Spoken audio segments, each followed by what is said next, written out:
Bueno, pues, como siempre, que es con lo que empezamos.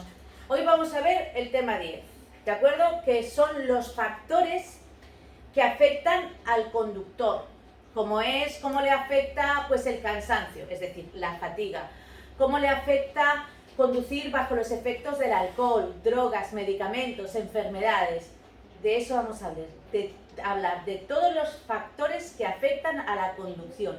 Es decir, todo lo que le afecta al cerebro va a afectar a la capacidad para procesar la información que tiene el conductor. Y el problema es que tenemos que pensar en el menor tiempo posible. Tenemos que reaccionar en menos de un segundo o como máximo en un segundo. Porque si tardamos más de un segundo en reaccionar, no se pueden evitar los accidentes. ¿De acuerdo? Pues de eso vamos a hablar, de todos aquellos factores que van a afectar a nuestro cerebro y a nuestra capacidad para procesar la información y para dar una respuesta correcta. Antes de eso, vamos a ver los sentidos que más utilizamos para conducir. Nosotros, cuando conducimos, en realidad usamos todos los sentidos. Usamos el sentido del olfato, porque sabemos si el coche se está quemando o no, ¿de acuerdo? Pero, desde luego, usamos el tacto. Con el tacto sabemos si accionamos correctamente volante, si accionamos correctamente freno, embrague o acelerador. Pero, desde luego, que los sentidos que más se usan cuando conducimos son el sentido de la vista y el sentido del oído. Es decir, el 80% de la información que recibe el conductor entra a través de la vista. Por ese motivo es muy importante que la vista la tengamos en perfectas condiciones y que si necesitamos gafas, pues para conducir tenemos que usarlas, porque el 80% de la información nos entra a través de la vista. El 10% de la información entra a través del oído por ese motivo, ¿de acuerdo? Por ejemplo, un ciego no puede conducir, pero en cambio un sordo, ¿sí? Porque el sordo suple la deficiencia auditiva que tiene que tiene una mayor, digamos, agilidad, mirando y viendo. Bien, entonces, con relación al sentido de la vista, que sepas que si es necesario usar gafas, las tienes que llevar de noche. La visión nocturna es peor que la diurna porque nosotros, como humanos que somos, estamos más hechos para trabajar o estar despiertos de día que de noche. Si fuéramos búhos o si fuéramos gatos, nuestros ojos estarían más acostumbrados a la noche. Estarían diseñados para ver mejor de noche, pero no es el caso. Entonces, nosotros procesamos mejor la información o vemos mejor de día que de noche, ¿de acuerdo? Luego también, o sea que de noche tendremos que ir más despacio, porque aunque vemos solo lo que nos están iluminando las luces. Si las luces de carretera iluminan 100 metros, eso es lo que ves. Más allá de 100 metros no ves. Si las luces de cruce iluminan 50, eso es lo que ves de noche. Más allá no ves, que por ese motivo, cuando vamos con las luces de cruce, es decir, las cortas, no podemos ir a mucha velocidad. De hecho, con las luces de cruce, si vas a menos de 40 puedes ir con las de cruce, pero si vas a más de 40 tienes que ir con las de carretera porque necesitas mayor iluminación. Y se aconseja, si fueras con las de cruce porque se te han averiado las de carretera, pues que no superes los 70 km por hora. Porque menos luces, menos potentes, tienes que ir más despacio porque tú solamente ves lo que tienes al frente. De día tenemos que, si es aconsejable llevar gafas de sol, para que los rayos de sol no te molesten, no se te canse tanto la visión. Y si el sol está en un plano muy bajo y si es necesario, pues usaremos el parasol, ¿de acuerdo? Eso para el día.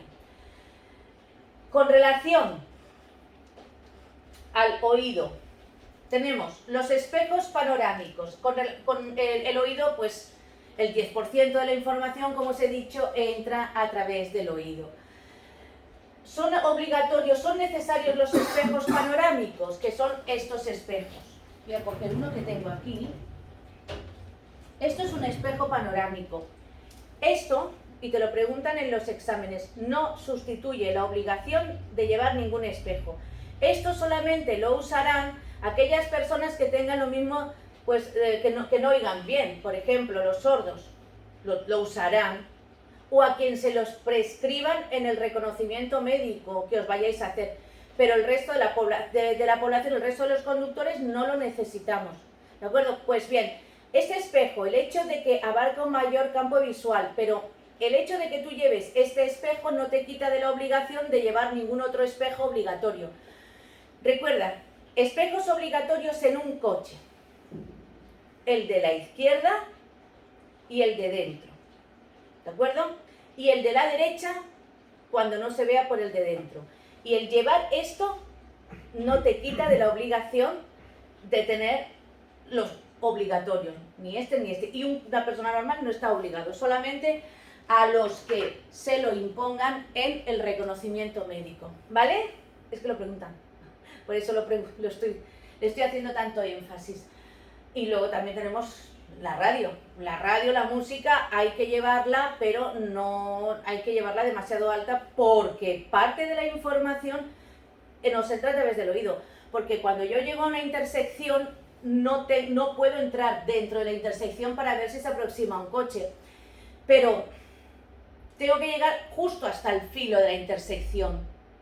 Y lo demás es el oído también. Uso también el oído para saber si se aproxima o no se aproxima un coche. Si llevo la música muy alta, pues no podré oírlo. Tener en cuenta que también está prohibido utilizar cascos o auriculares.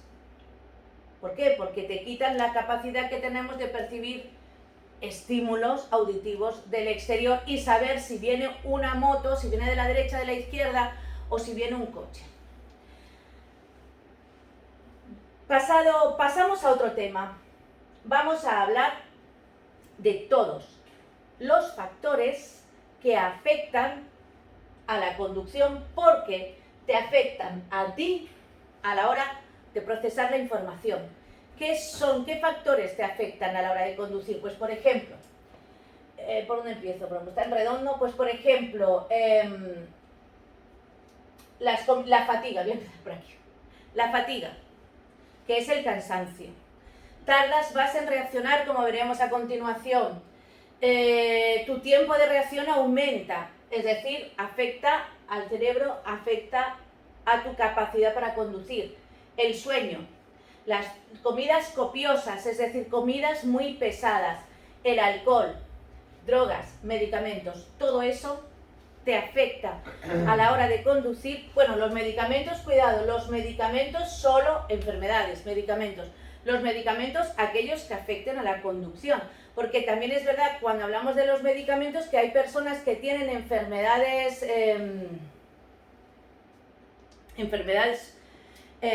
sus propias enfermedades, ¿de acuerdo? Que si no se toman los medicamentos es cuando no están en perfectas condiciones para hacerlo, para conducir, ¿de acuerdo? Entonces tenemos, ¿por qué me afecta la conducción? Pues porque todos estos factores hacen que el tiempo de reacción aumente, es decir, que tardes más de un segundo en pensar. Y que sepas que si tardamos más de un segundo en pensar, los accidentes no se pueden evitar. Aumenta el tiempo de reacción y a la vez disminuye la capacidad de reacción, es decir, bajan tus reflejos. Baja tu capacidad para pensar. Es decir, tardas más en pensar y baja tu capacidad para pensar. ¿De acuerdo?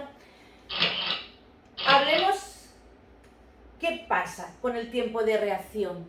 ¿Cuál es el tiempo de reacción de una persona? El tiempo de reacción de una persona está, para conducir, lo lógico es que esté entre medio y un segundo. Es decir, hay gente que tarda medio segundo y hay otra gente que tarda un segundo.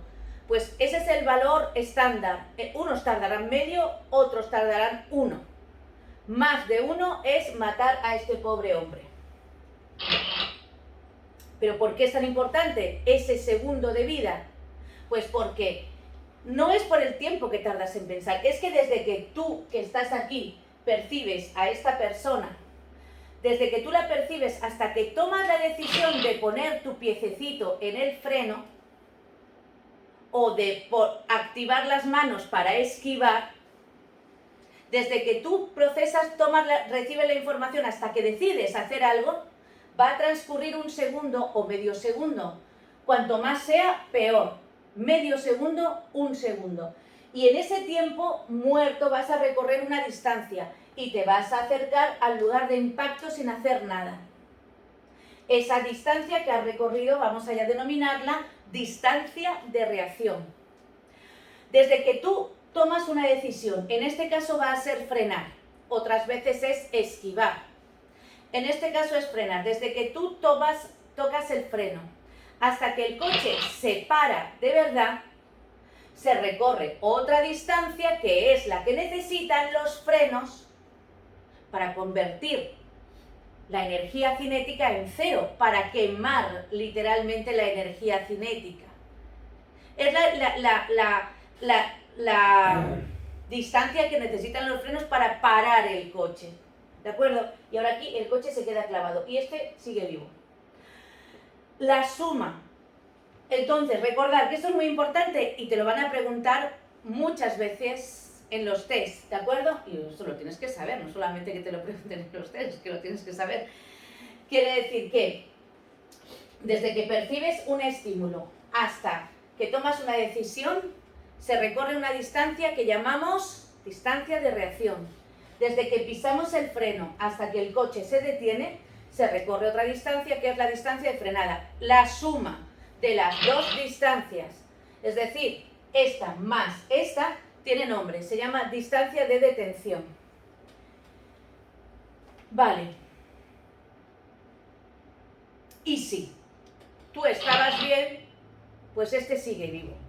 Lo que pasa que si vamos conduciendo bajo los efectos del alcohol, de drogas, de medicamentos, con enfermedades, el tiempo de reacción aumenta. No tardas un segundo, tardas 2 o 3 segundos en reaccionar. Por lo tanto, la distancia de reacción es esta. Y ahora todavía tienes que frenar. O sea que ese no se salva. ¿Habéis entendido el por qué es importante este tema? Porque vamos a hablar de la distancia de reacción y de la capacidad de reacción. Aquí la distancia de reacción ha aumentado, por tanto tu capacidad, la capacidad de reacción de este ha disminuido. Y se ha producido el accidente. ¿Qué factores afectan? Pues vamos a hablar de la fatiga. La fatiga es el cansancio. Nosotros cuando conducimos cuando vamos cansados, tardamos más en reaccionar. Pues porque, a ver, la fatiga no es más ni menos que una alarma que tiene el cerebro para decirte, estoy cansado, quiero descansar. A ver, no soy una máquina. Una máquina la puedes tener en funcionamiento y mientras tenga combustible o mientras esté engrasada y tenga combustible y tenga energía que la mueva, funciona y funciona y funciona y funciona. Las fábricas, las máquinas están trabajando mañana, tarde y noche. Nosotros no somos máquinas. Bueno, lo somos, pero nos cansamos. Y nuestro cerebro nos dice, quiero descansar. Quiero descansar para reponerme. Y entonces hay una alarma. Una alarma que es la fatiga, que es el cansancio. Entonces tú tienes que reconocer que estás cansado. Tú tienes que reconocer los síntomas de la fatiga, como son constantes movimientos en el asiento. Empiezas a moverte porque el cerebro manda impulsos para que el sistema nervioso se empiece a mover para no quedarte dormido, para mantenerte despierto. Porque el cerebro de este señor sabe que como se quede dormido a 120 por hora por la autopista se va a matar. Intenta mantenerse despierto. Entonces, los puntos de alerta son continuos movimientos. Empiezas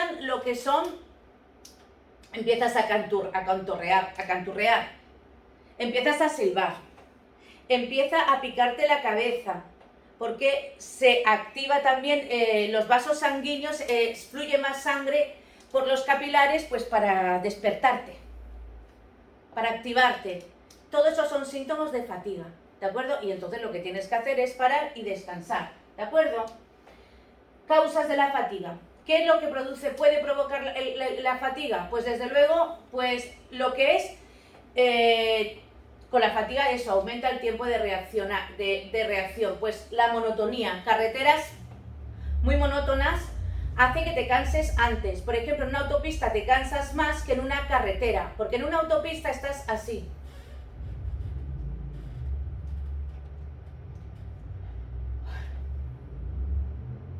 Sin nada que hacer.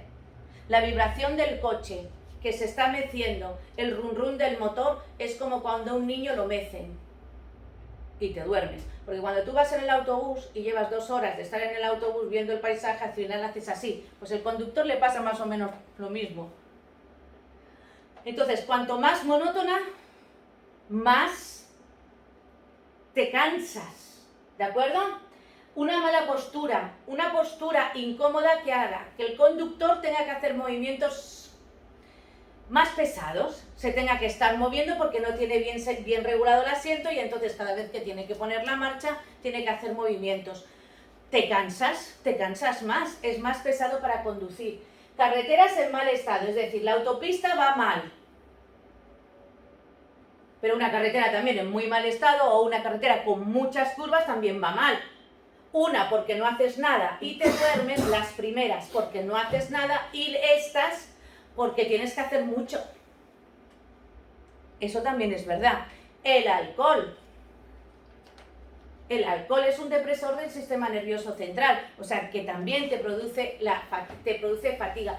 Las comidas copiosas, comidas muy pesadas que hace que le cuesta tanto trabajo al estómago digerirlas que tiene que llegar mucha sangre cerca del estómago para hacer la digestión y entonces esa sangre no le llega bien al cerebro, no le llega suficiente al cerebro, entonces nos entra una modorra que no nos podemos levantar, pues porque estamos haciendo la digestión, ¿de acuerdo? O sea que si tú vas a conducir, vas a hacer un viaje largo, moraleja, olvídate del alcohol, olvídate de tomarte medicamentos para espabilarte, así como tipo vitaminas, porque esas vitaminas las tienes que tener dentro del organismo. Es decir, tienes que tirarte, si vas a hacer un viaje largo y quieres estar muy espabilado porque te has tomado un complejo vitamínico, tiene que estar dentro de tu cuerpo ya.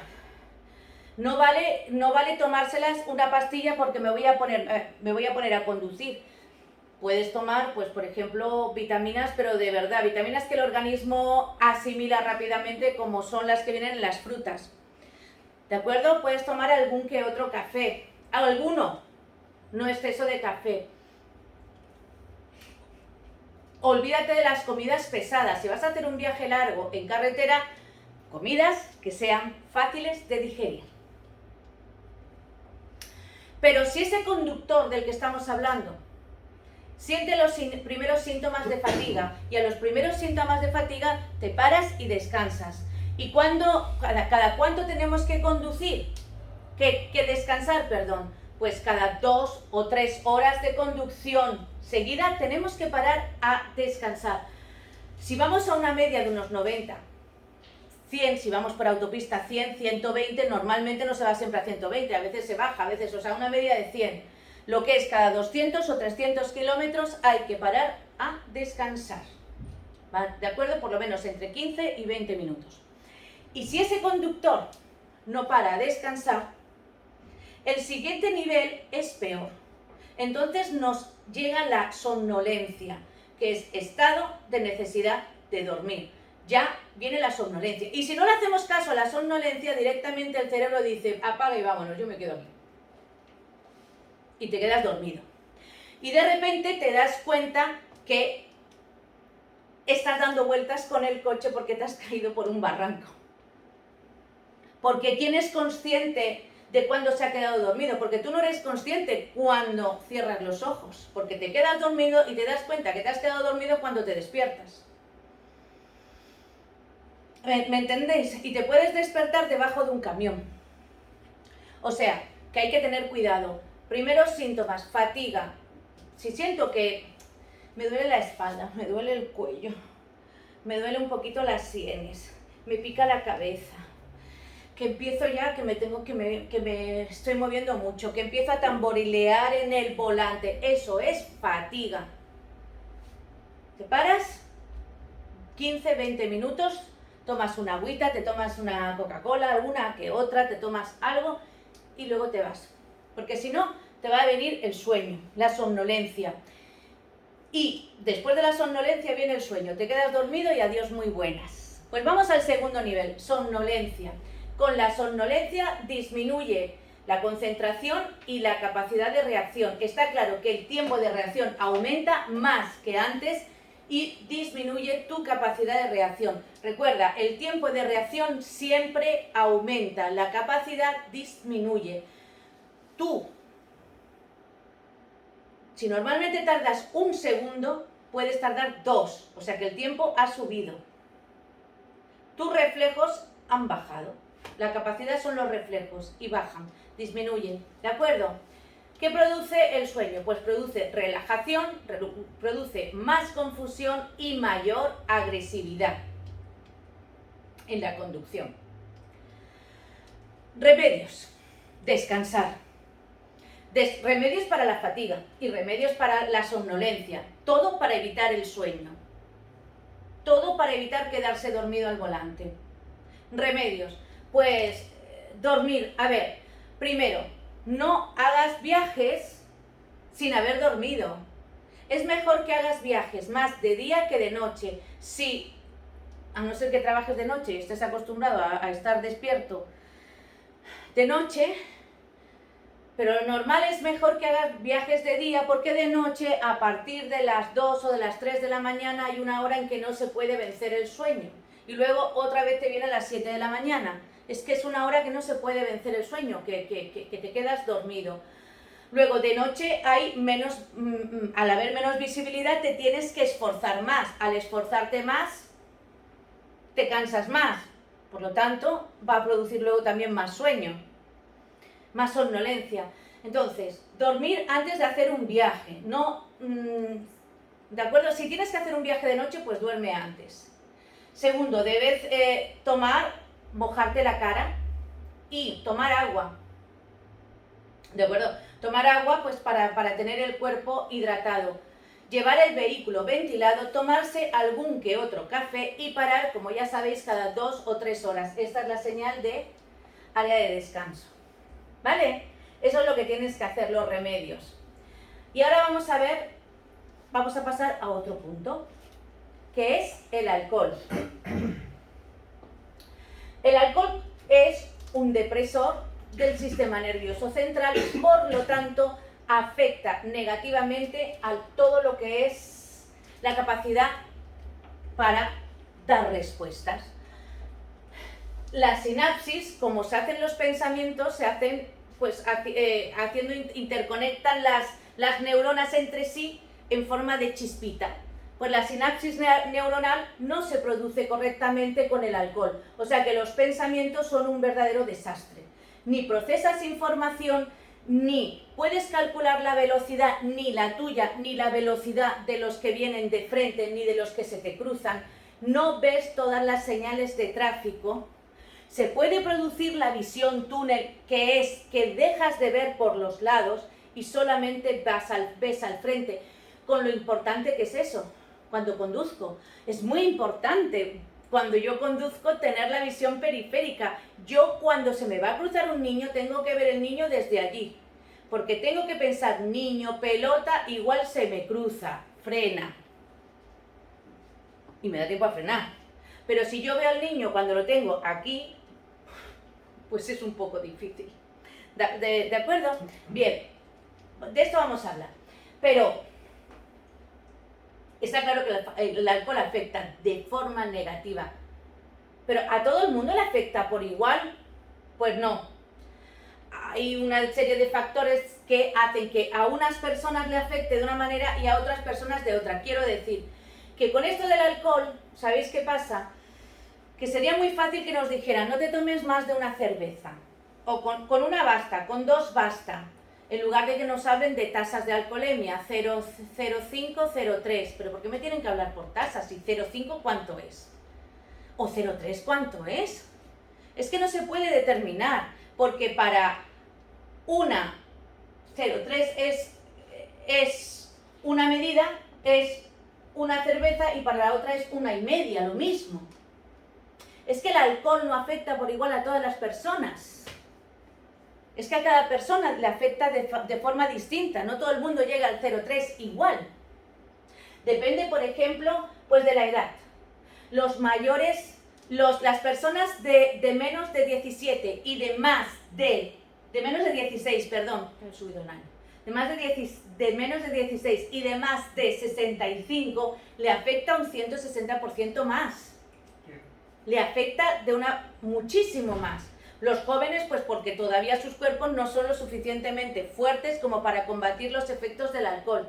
Y las personas mayores, pues porque son muy ancianas, más ancianas.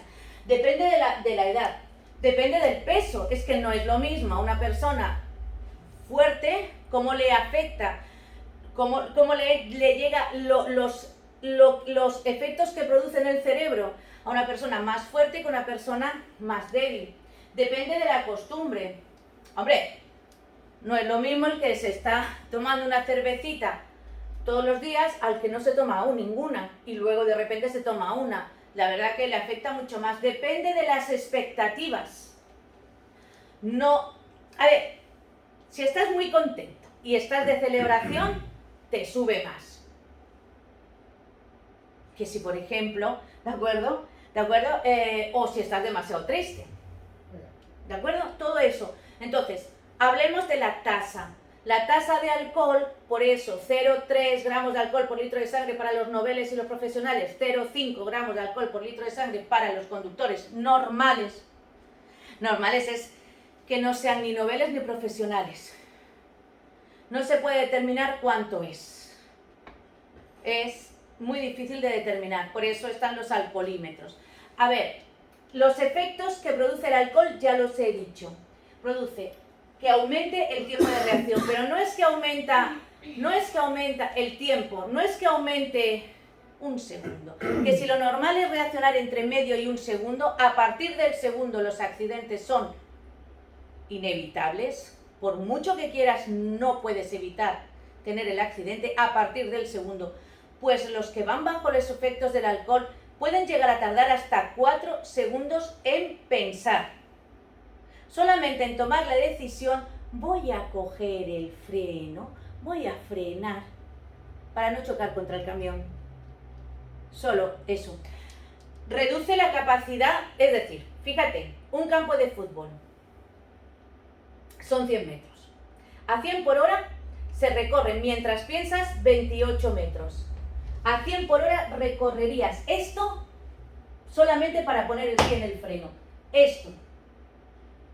Si tardas 4 segundos, vas a recorrer un campo de fútbol solo para primero a ver dónde está el freno.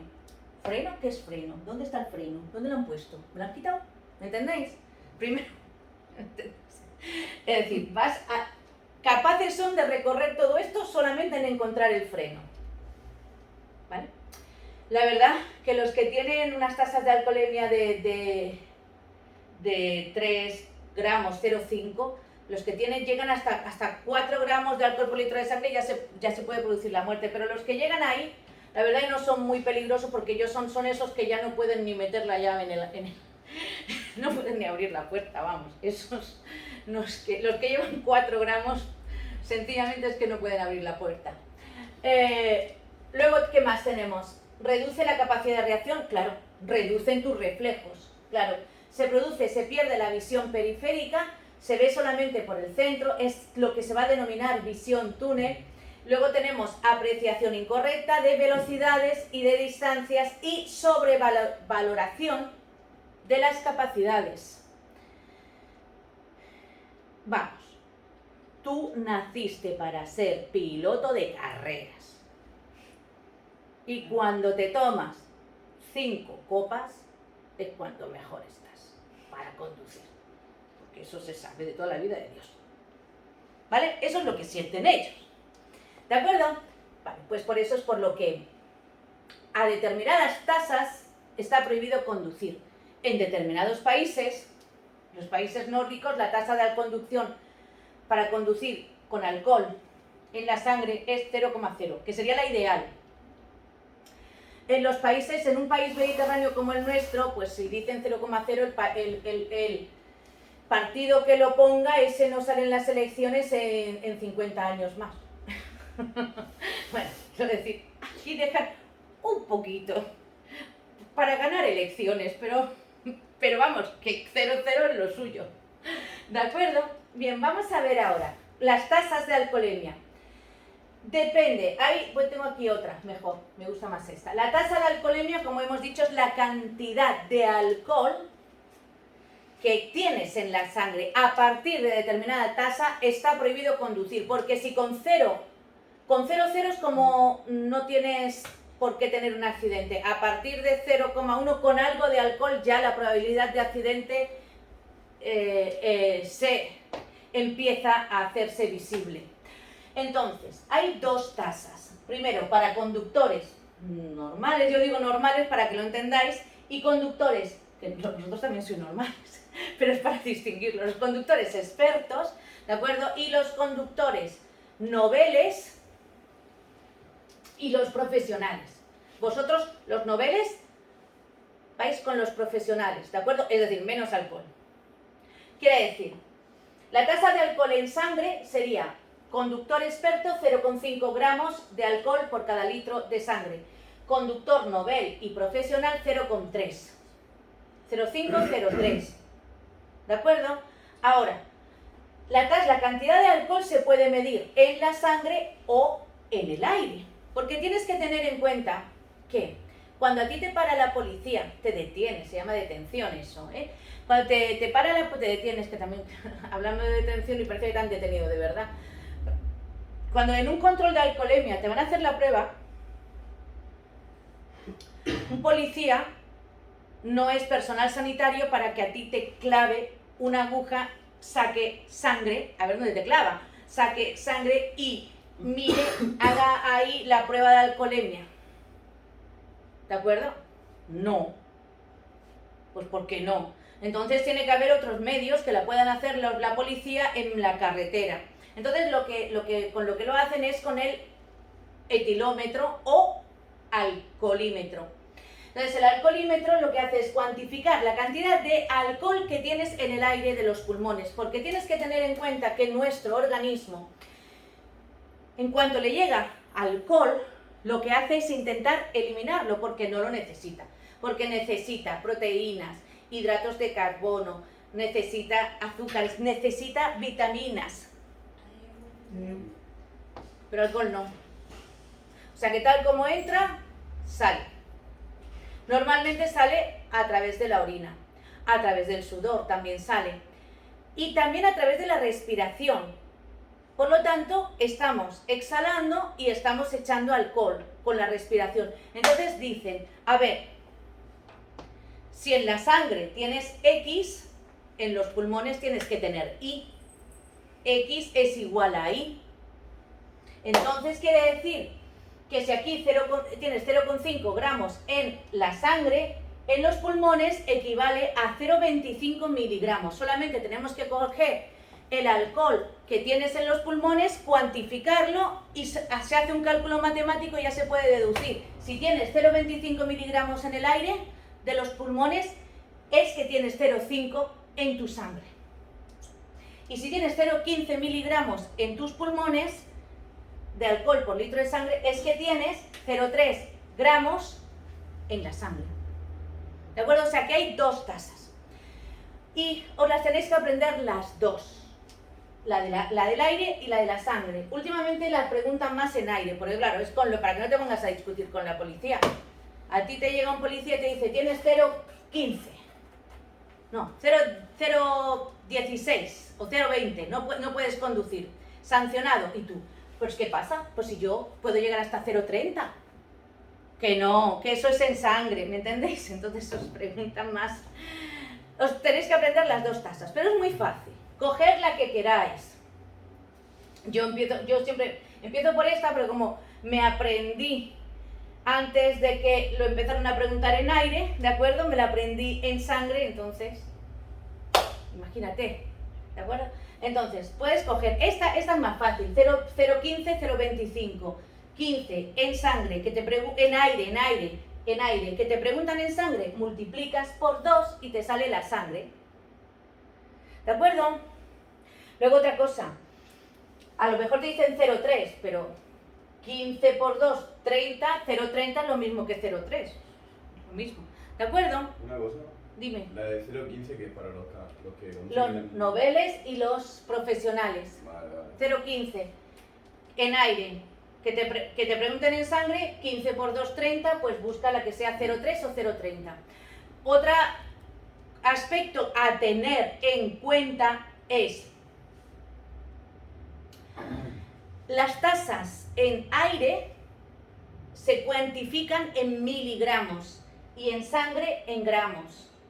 ¿De acuerdo? Eso tenlo en cuenta, porque como vas a hacer un examen tipo test, te dicen tasas de alcohol para un conductor novel en aire. A, 0,25 miligramos. B, 0,15, 0,5 gramos. C, 0,15 miligramos. Pues tú, la de los gramos ya la puedes olvidar. Te quedas con la A y con la C, o la que, ¿me entendéis? Es decir, que sepas que miligramos es para el aire, gramos para la sangre. En la pregunta te dirán tasa de alcohol en aire o tasa de alcohol en sangre. Sí, y te van a mezclar las tres posibilidades, gramos, miligramos, gramos. Pues tú ya sabes, si es aire, te quedas con miligramos. Si es sangre, te quedas con las respuestas que pongan gramos. ¿De acuerdo? Yo creo que lo he dicho bien, ¿no? Como estaba pensando, creo que lo he dicho bien. Ahora, control de alcoholemia. Y otra pregunta. Dime. ¿Cuándo dejas de ser Nobel? Al año para la L y para el alcohol 2 años. Vale. Es decir, tienes 2 años de tasa 0,15. Bien, y pasamos a otra pregunta. Control de alcoholemia. ¿Quiénes están obligados a pasar un control de alcoholemia? La ley dice que todos los conductores conduzcan lo que conduzcan, porque sí.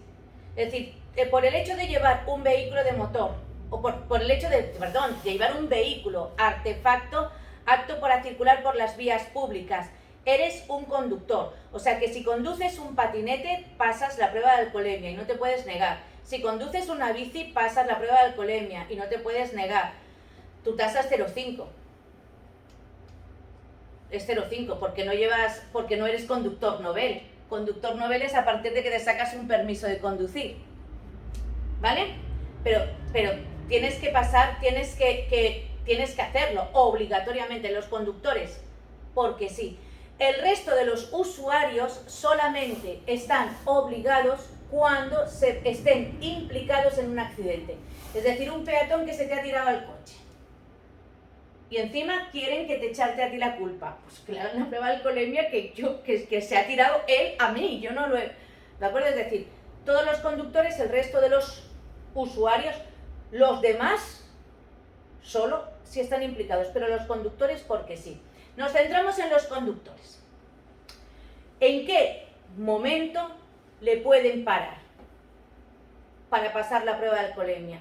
¿De acuerdo? Pues bien, por cometer infracciones pueden pararte, aparte de sancionarte, hacer que pases la prueba de alcoholemia. 2.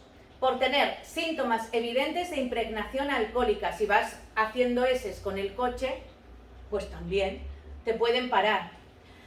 Porque haya un control de alcoholemia, pues también. A ver, si en un control de alcoholemia pasan 5 y al número 6 le toca, pues le toca. Ya está. Y 3, si estás implicado en un accidente. ¿vale? Es decir, todos los conductores, porque sí, conduzcan lo que conduzcan, incluidos patinetes, ¿de acuerdo? Incluidos bicicletas. ¿Cuándo? ¿En qué casos me puede tocar? Pues por infracciones, porque vayas borracho, porque haya un control o porque estés implicado en un accidente. ¿Te puedes negar? No. Pero si doy positivo en el resultado en la prueba de alcoholemia, esto puede ser muy complicado. Porque es una infracción muy grave. 500 euros. Más luego, 4 puntos. Y si superas en un 50% la tasa de alcoholemia, 6 puntos menos en el carnet de conducir. Aparte de que puede constituir un delito. Aparte de que puedes acabar en un juzgado. Aparte de que puedes ser sentenciado. Aparte de que puedes tener antecedentes penales. Y luego necesitas para un trabajo que te pidan los antecedentes que tienes y la hemos liado. Ay, Dios, qué complicado es esto. O sea que esto es muy serio. Entonces, vuestra obligación es no conducir bajo los efectos del alcohol, pero también tenéis derechos y si la prueba no está bien hecha, pues no es válida. Vamos a ver cómo se tiene que hacer la prueba para que esa prueba sea válida en un juicio. Entonces, te paran y das positivo, porque si das negativo, es decir, menos de 0,3 o menos de 0,5 gramos de alcohol por litro de sangre. Si da positivo, te harán una segunda prueba a efectos de contraste. Y entre la primera y la segunda tiene que haber un tiempo medio, un tiempo mínimo de separación de 10 minutos, pues para que no se suban el alcohol, para que no se queden restos en el alcoholímetro. Hará 10 minutos. Si vuelve a ser positivo, vas a acabar en el juzgado. Por lo tanto, o tú o un juez puede pedir un análisis de sangre o de orina para verificar, que es mucho más exacto que una prueba de alcohol en sangre, ¿de acuerdo? Que con el alcoholímetro se puede pedir un análisis de sangre o orina si vuelve a dar positivo, y entonces ya según sea este resultado, pues si es positivo acabas sancionado y puedes acabar en el juzgado, y si es negativo no te pasa nada y encima la prueba no la vas a pagar tú, la va a pagar la DGT. ¿De acuerdo? O quien sea. ¿De acuerdo? Vale, pues así funciona. Pasamos a las enfermedades y los medicamentos. En este caso las enfermedades respiratorias, como las alergias, como la gripe, como el asma, como la apnea, producen pérdida de atención. Por lo tanto, aumenta el tiempo de reacción, reduce tu capacidad de reacción, produce somnolencia e irritación ocular. Las enfermedades cardíacas, como la hipertensión, la arritmia o el infarto, producen mareos, pérdida de atención y somnolencia. Otras enfermedades que te afectan, pues por ejemplo las neurológicas, como pueden ser la depresión, la demencia o la ansiedad, que producen un mayor peligro a la hora de conducir, ya que provocan una mayor agresividad, una mayor fatiga y más distracciones. Para curar estas enfermedades están los medicamentos. Pues bien, hay que tener cuidado con los medicamentos. Es que una cosa es que tú tengas una enfermedad crónica, que antes no me salía, una enfermedad tuya. Esa enfermedad tiene que estar medicada. Precisamente esas personas que tienen enfermedades crónicas, las que lo tengan, pues precisamente para poder conducir y llegar al umbral de las personas que están, de los demás, de parte de la población que está bien, necesita tomar sus medicamentos. Y sin sus medicamentos es como pueden tener el accidente. ¿Vale? Es decir, que no todos los medicamentos afectan a la conducción. Hay gente que necesita su medicación. Pero cuidado con aquellos medicamentos que nos tomamos nosotros. Y si, por ejemplo, tenemos una enfermedad, un día, una enfermedad de repente, ¿no? Y vas al médico, pues si tienes que conducir, le dicen, mire usted, que es que voy a conducir. Y en lugar de mandarte este tipo de medicamento que te puede afectar más a tu capacidad de reacción o puede producir somnolencia, pues te manda otro que no te afecte de esa manera. Es decir, los medicamentos, cuidado con los analgésicos, que esos nos los tomamos todos los días. El paracetamol nos lo estamos tomando, bueno, digo yo que habrá gente quien se lo tome, y como si nada, pues te puede producir mareo, te puede producir sueño, ¿de acuerdo? Cuidado con los antihistamínicos, que son los que se toman o bien para los catarros o bien para las alergias. Pueden producir visión borrosa y también pueden producir ansiedad. Hay dos tipos de histamínicos, los de primera generación y los de tercera. Los de primera son los peores para conducir. Los de tercera afectan menos, pero ninguno se puede mezclar con alcohol. ¿De acuerdo? Luego tenemos los antihipertensivos o los vasodilatadores, que son para la circulación o para la tensión, que producen mareos o hipotensión. Luego tenemos los ansiolíticos o los sedantes, que son sedantes para la ansiedad, para el estrés, que producen sueño, que producen visión borrosa y que producen lentitud en los movimientos. Y luego tenemos los antidepresivos, que producen mareos, producen sueño, producen cansancio y visión borrosa. Es decir, todos los medicamentos que afectan a tu capacidad para pensar, que te produzcan sueño, que te produzcan visión borrosa, van a ser que no son adecuados para conducir. Es decir, los medicamentos solo los que nos prescriba el médico, ¿de acuerdo? Y no tomaremos medicamentos por nuestra cuenta porque no sabemos los que son. Hasta aquí vamos a ver este tema. Y el siguiente día veremos el tema 11 de otros usuarios, donde vamos a aprender las normas de circulación para los peatones. Normas de circulación, pues también, pues, por ejemplo, de los animales, ¿de acuerdo? Y también veremos, pues, las técnicas de conducción para motocicletas, para vehículos de dos ruedas. Eso en el siguiente tema.